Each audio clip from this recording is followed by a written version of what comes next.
We're in hard times and some of us are going to need a lawyer. And if you need a lawyer, don't just react to a TV commercial.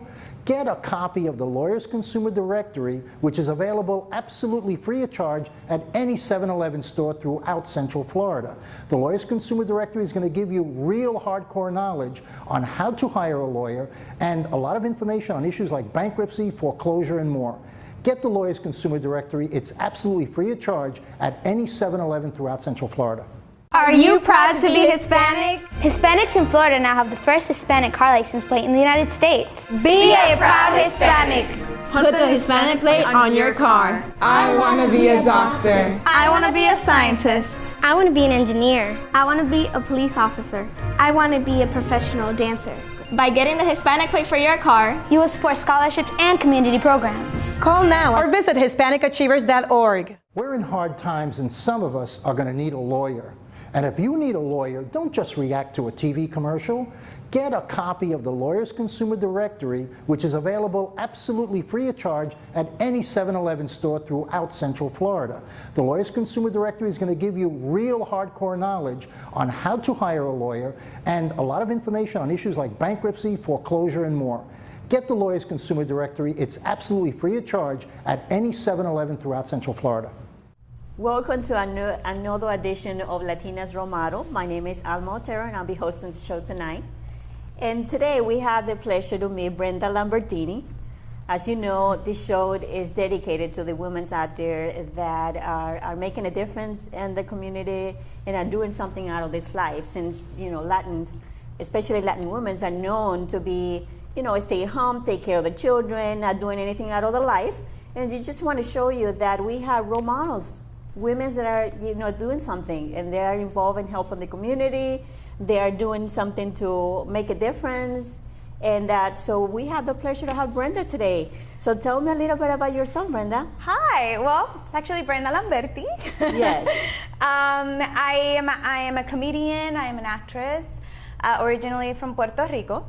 Moved to California back in 1996 to pursue a career in theater mostly, and found myself through the process that I was very funny and that I wanted to pursue more comedy. And so I started with improv and then moved into stand-up. So I love it.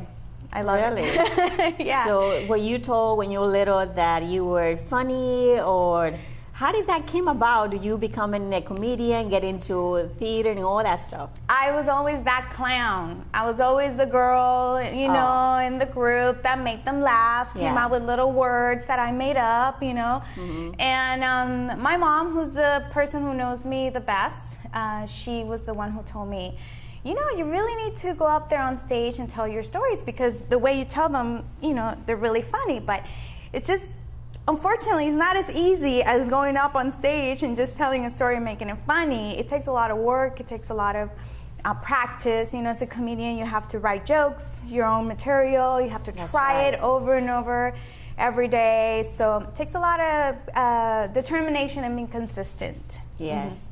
Mm-hmm. Now, let me ask you something. How do you, for someone that was in Puerto Rico, end up in LA? That's a big challenge, because I know that it's prone for Mexican Americans, and Mexican predominantly dominate that industry. How do you decide from living in your island, moving all the way to LA? Well, I do have a confession. I originally, because my background is in theater, and that's what I studied in Puerto Rico, I originally wanted to go to New York. And you know, the concept that there's this concept of New York that it's really not true, but a lot of Latinos, especially in Puerto Rico, have, is that it's very unsafe. So my mom said the safest thing is to send you across country, you know, I don't know how many more miles away from me, and I think you'll be more safe in LA. And so because my base was in theater, that's what I wanted to do. Yes. Unfortunately, LA is not a theater place. It's mostly for film. You know? So I did go there, and it was very hard. I do have to be honest, when I first moved, I found myself in San Francisco, which is where I was working more in theater, and it is a very Mexican dominant industry. So I did play a lot of Mexican roles, a lot of Chicanas. I was very active in the Chicana You have to. world. Yeah. You want to be able to blend in and kind of fill in the crowd, and just have to. Well, I wanted to work. Yeah. And you know, I submerged myself in that world, and it was fun. Theater is a lot of fun, and just like classical music is your base for any musician to play any other kind of music. Theater is the base to be able to do other things. You know, with when you're doing film, when you're doing TV or anything else. So I had a blast. Wow. Yeah. So tell me, so you've done comedy, theater. Have you done any acting? Yes, of course. Okay. So I did, I started doing theater. I was doing theater, like I said, I moved to San Francisco. I did theater there for about 9 years, ongoing. It was an incredible experience. Then I realized, you know, I want to pursue a career in film. I didn't move all the way from Puerto Rico to stay in San Francisco. You know, I did want to be that small fish in the big pond, and which is what happens when you move to LA. Yes. It's very saturated. There's tons of actors and comedians and musicians everywhere who are all working as waiters, which I did also as well many times. Support your career, huh? Yeah. And so I made the move, and I went to LA, and I started doing a lot of independent film, and that was great. And the thing with independent film is that you get to do bigger roles, and you really get to do some really good characters and build a demo, which is what you need when you move to LA. You want to pursue a career in acting. From there, you know, I got an agent, and I did commercials. I've done commercials for Walmart, Curaçao, which is the target for the Mexican population in LA. Yes. Curaçao, okay. And overall, I've done radio. I've tons of stuff. I did a web series with Jason Bateman. Wow. Yeah. That's pretty good. Yeah, so I've done a lot of really fun stuff. You're very proud of how far you accomplished, right? When someone that grew up on the island, didn't know anybody in LA, then also decide to move and venture out. But I know that we talk about how predominant it is of Mexican, and it makes it harder for someone that comes from Puerto Rico, from a different, talking different ways and all that.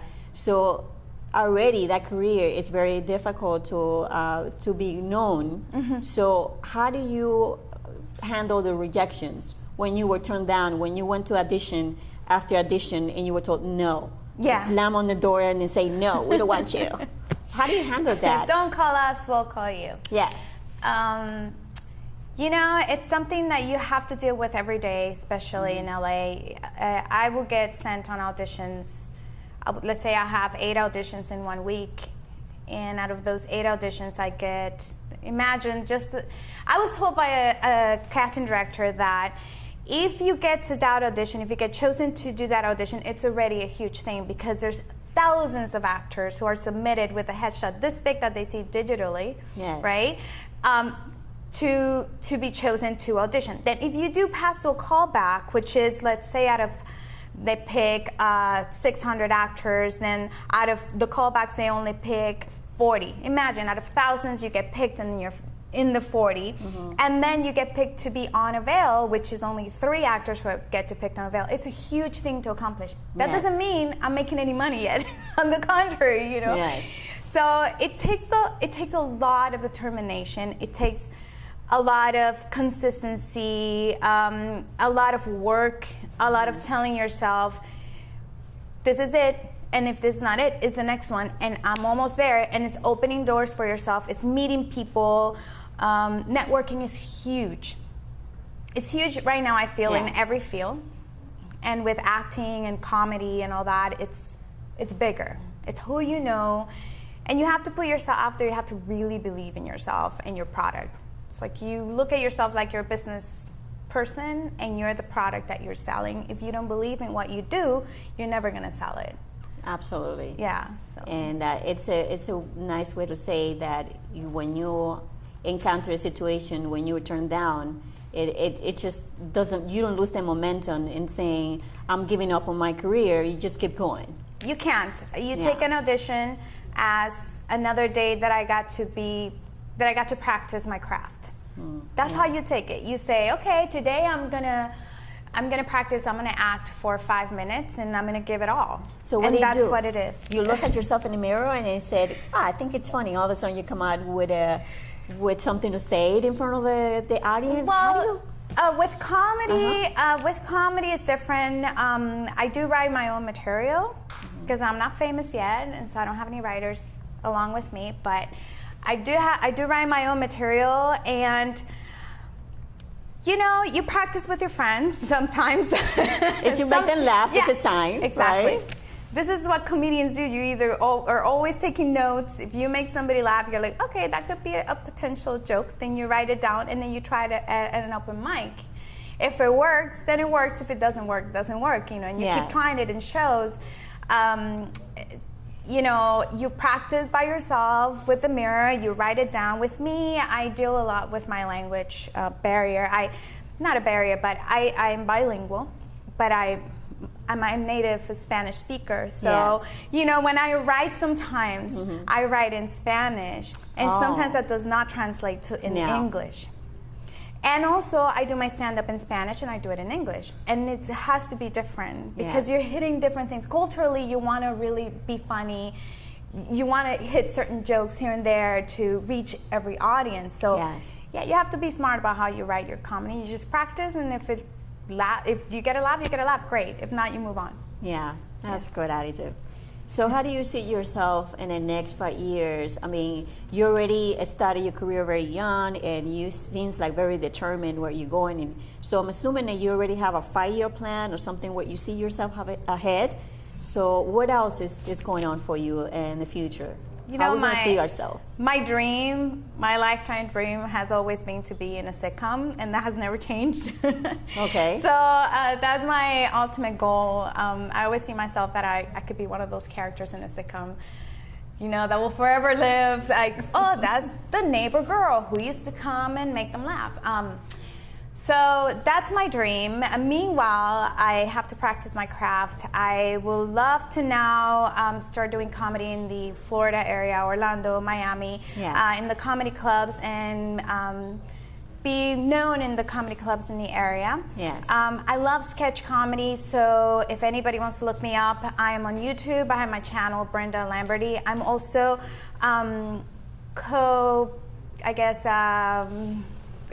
creating this web series called ¿Dónde estás, amor? With Q Reyes.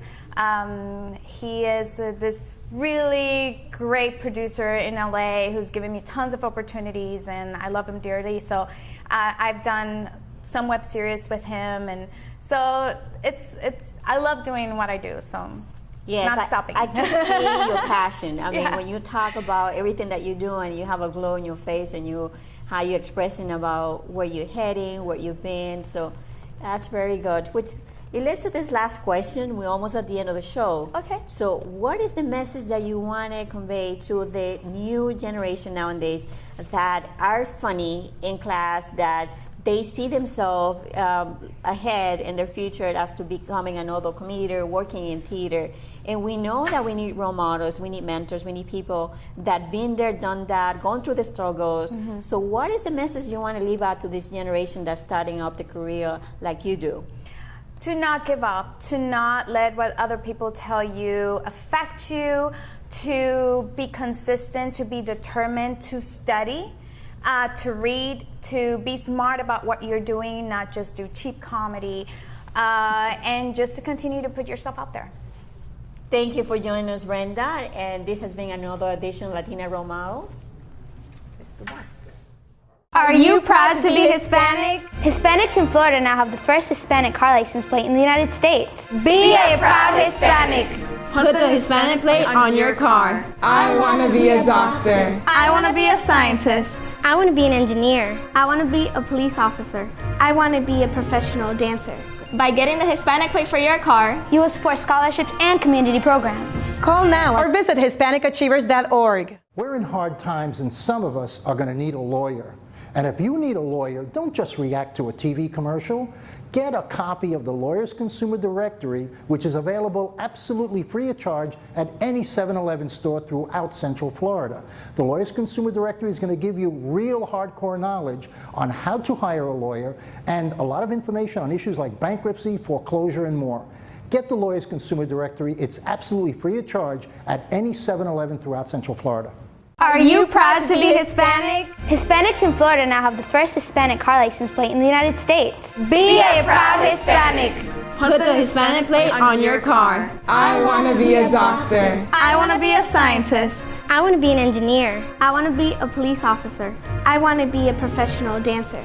By getting the Hispanic plate for your car, You will support scholarships and community programs. Call now or visit HispanicAchievers.org. Welcome to another edition of Latina Role Models. I am the guest for tonight is Mercedes Fonseca, and my name is Attorney Yara Rodriguez. We are very proud to have you here as one of our role models for this show. Thank you for having me. Yes, no, thank you for joining us.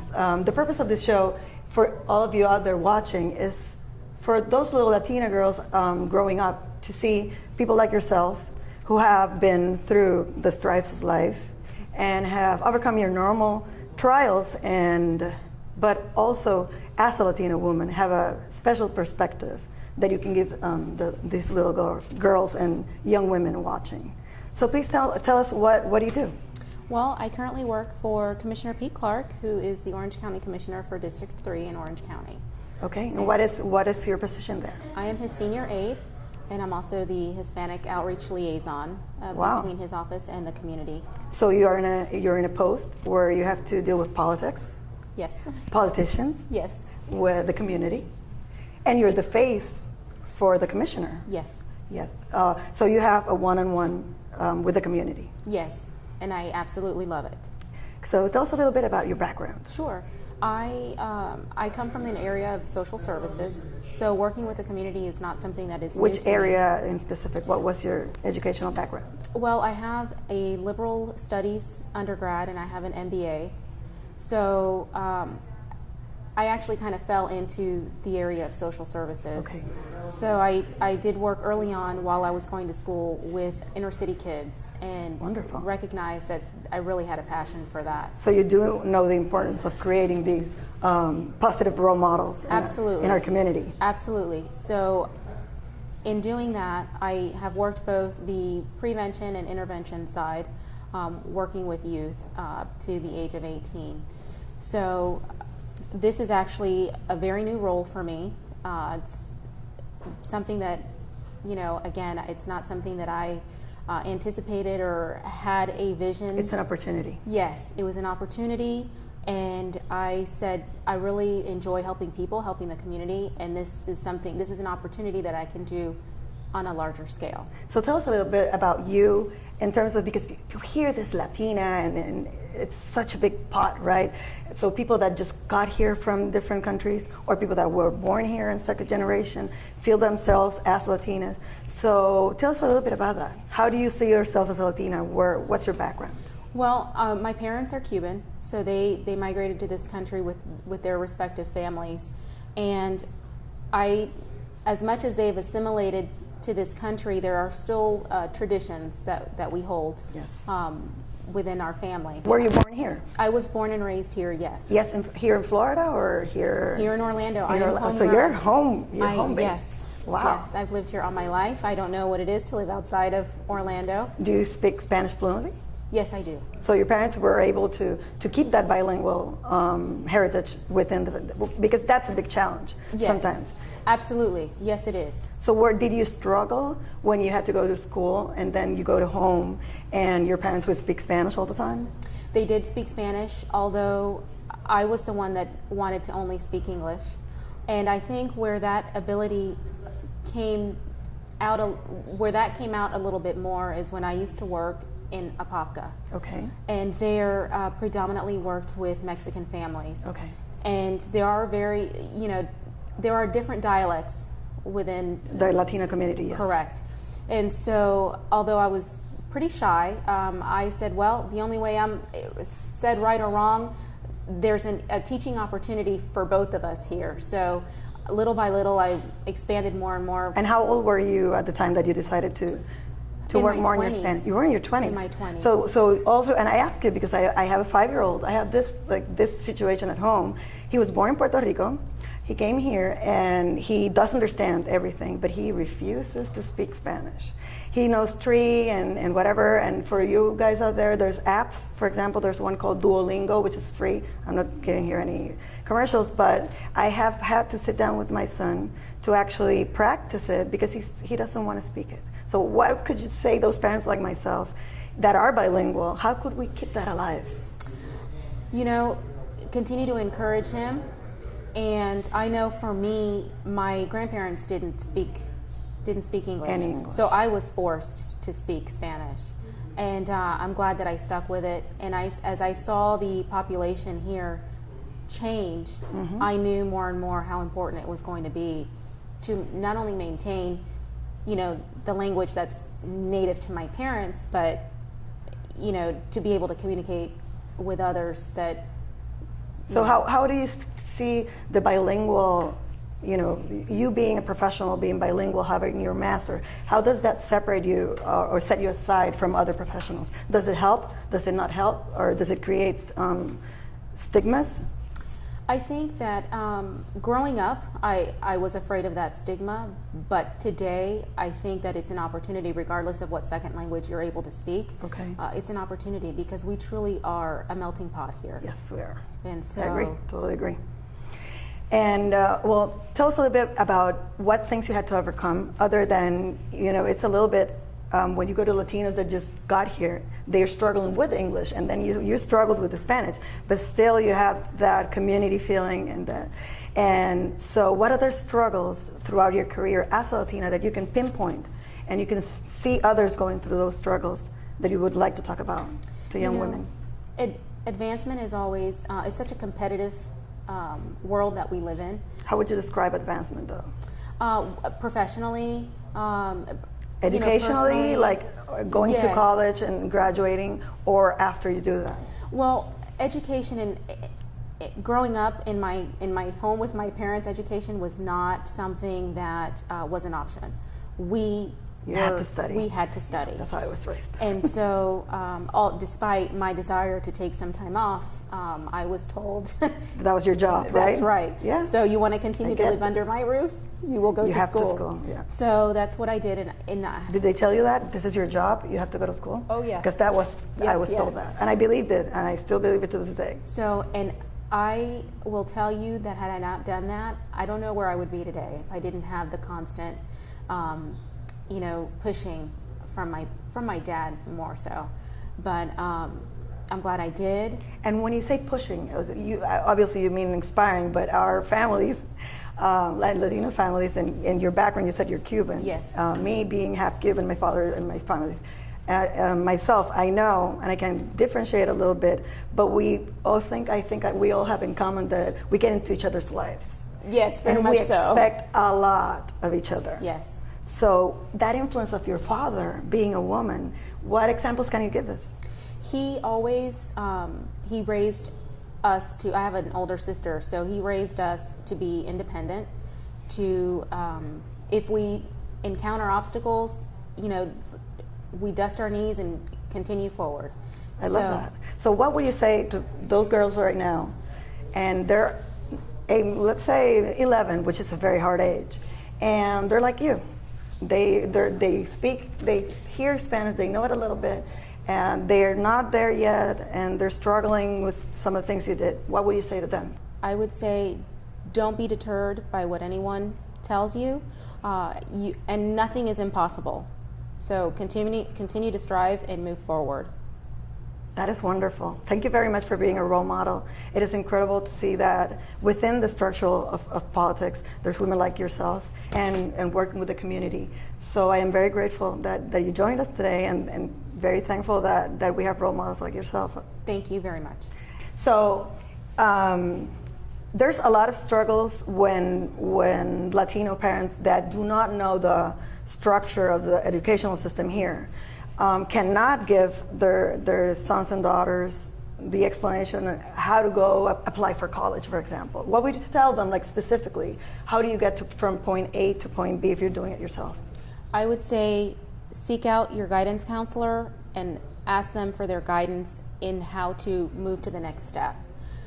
Check out the colleges, the universities that it is that you desire to attend, and speak to those counselors there, and they will be willing to help. And know that there's funding, right? Because I think that most of these kids don't know that there's actual student loans, Absolutely. there's scholarships, there's a myriad of things, so money should not be the obstacle. No, it should not. Right? And so, and it's doable. You did it. Absolutely. Right? So, and don't let, like you said, don't let that be an obstacle. Don't let that deter you. Because there is. And if that counselor turns away, what would you say? Because that happens sometimes. You knock on a door and that counselor, didn't cut it. Do they give up? Absolutely not. So you go to the next person, whether it's a family, friend, anyone or someone else. Like you, or someone like me. Absolutely. And knock on doors. Absolutely. Right? Look to those who have done it. They're going to be your best guidance, your best advice. So thank you again for joining us in yet another segment of Latina Role Models. Thank you. We're in hard times, and some of us are going to need a lawyer. And if you need a lawyer, don't just react to a TV commercial. Get a copy of the Lawyers Consumer Directory, which is available absolutely free of charge at any 7-Eleven store throughout Central Florida. The Lawyers Consumer Directory is going to give you real hardcore knowledge on how to hire a lawyer and a lot of information on issues like bankruptcy, foreclosure, and more. Get the Lawyers Consumer Directory. It's absolutely free of charge at any 7-Eleven throughout Central Florida.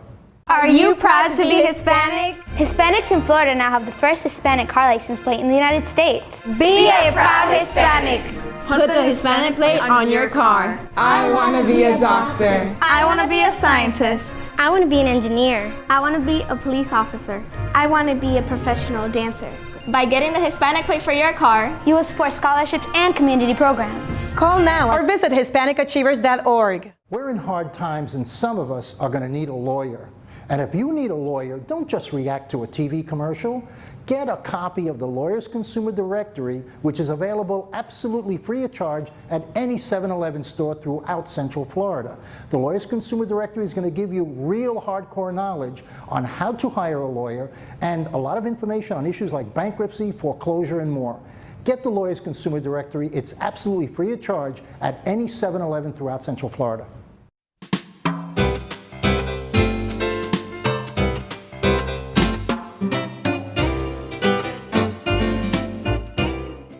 Are you proud to be Hispanic? Hispanics in Florida now have the first Hispanic car license plate in the United States. Be a proud Hispanic.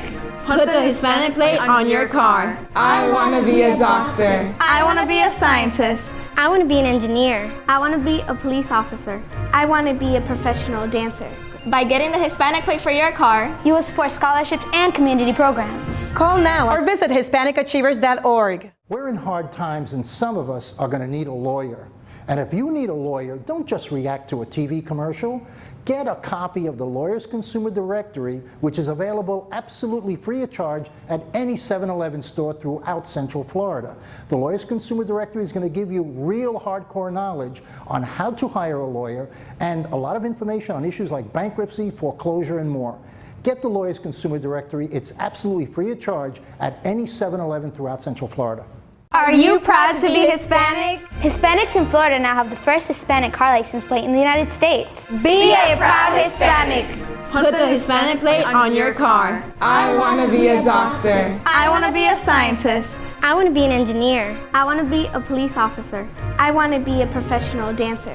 By getting the Hispanic plate for your car, you will support scholarships and community programs. Call now or visit HispanicAchievers.org.